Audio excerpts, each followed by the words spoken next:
তোমরা অনেকেই রয়েছে কম্পাউন্ড নাউনের নামই শুনোনি। আজকের ভিডিওতে কম্পাউন্ড নাউন নিয়ে আলোচনা করব। ভিডিওটি মনোযোগ সহকারে দেখো, অবশ্যই অনেক উপকৃত হবে। দেখো যে নাউনের খুবই একটি ভাইটাল পার্ট হচ্ছে কম্পাউন্ড নাউন। এই কম্পাউন্ড নাউনটা কি আসলে দেখো যে দুই বা ততোধিক শব্দ মিলে যখন একটি নাউন গঠিত হয় তখন সেটাকে কি বলা হয়? কম্পাউন্ড নাউন বলা হয়। তাহলে দুই বা ততোধিক ওয়ার্ডস মিলে যখন একটি নাউন গঠিত হয় তখন সেটাকে কি বলা হয়?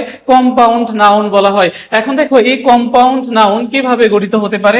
যেমন নাউন প্লাস নাউন, দুটি নাউন একত্রে মিলে একটি কি গঠন করতে পারে? কম্পাউন্ড নাউন গঠন করতে পারে। যেমন দেখো যে ক্লাসরুম, দেখো ক্লাসরুম, তাহলে দেখো এই ক্লাস একটা অংশ আর রুম একটা অংশ, তাহলে এই দুইটা মিলে দেখো যে কি হয়েছে, দেখো যে ক্লাসরুম, এই ক্লাসরুম হচ্ছে একটা কি নাউন?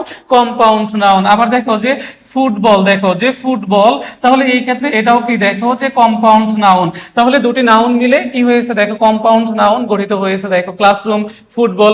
অনুরূপ ভাবে দেখো অ্যাডজেক্টিভ প্লাস কি হতে পারে? নাউন হতে পারে। যেমন দেখো যে ব্ল্যাক বোর্ড, দেখো ব্ল্যাক বোর্ড, তাহলে ব্ল্যাক হচ্ছে অ্যাডজেক্টিভ, বোর্ড হচ্ছে নাউন, তাহলে দুইটা মিলে দেখো একটা নাউন ব্ল্যাক বোর্ড, দেখো এটা হচ্ছে কম্পাউন্ড নাউন। অনুরূপ ভাবে দেখো ভার্ব প্লাস কি হতে পারে? নাউন হতে পারে। যেমন দেখো ওয়াশিং মেশিন, দেখো ওয়াশিং মেশিন, তাহলে দেখো এটাও একটা কি কম্পাউন্ড নাউন। দেখো আবার কি হতে পারে? নাউন প্লাস ভার্ব হতে পারে। যেমন দেখো সান হচ্ছে নাউন, রাইজ ভার্ব, দুইটা মিলে সানরাইজ, দেখো কম্পাউন্ড নাউন। আবার দেখো ভার্ব প্লাস কি হতে পারে? প্রিপোজিশন হতে পারে।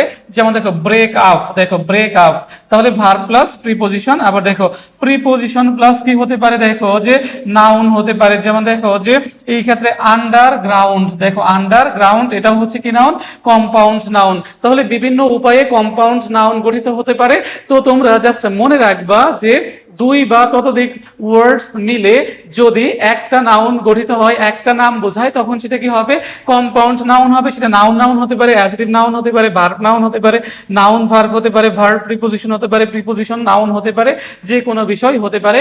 আশা করি তোমরা এই কনসেপ্টটা বুঝতে পেরেছো যে কম্পাউন্ড নাউনকে, অর্থাৎ দুই বা ততোধিক ওয়ার্ডস মিলে যদি একটা নাউন হয় তখন সেটাকে কি বলা হয়? কম্পাউন্ড নাউন বলা হয়। আশা করি তোমরা সকলে কম্পাউন্ড নাউনকে এটা বুঝতে পেরেছো। আর এই আশা রেখে এই ভিডিওটি এখানেই শেষ করতেছি। Thank you all.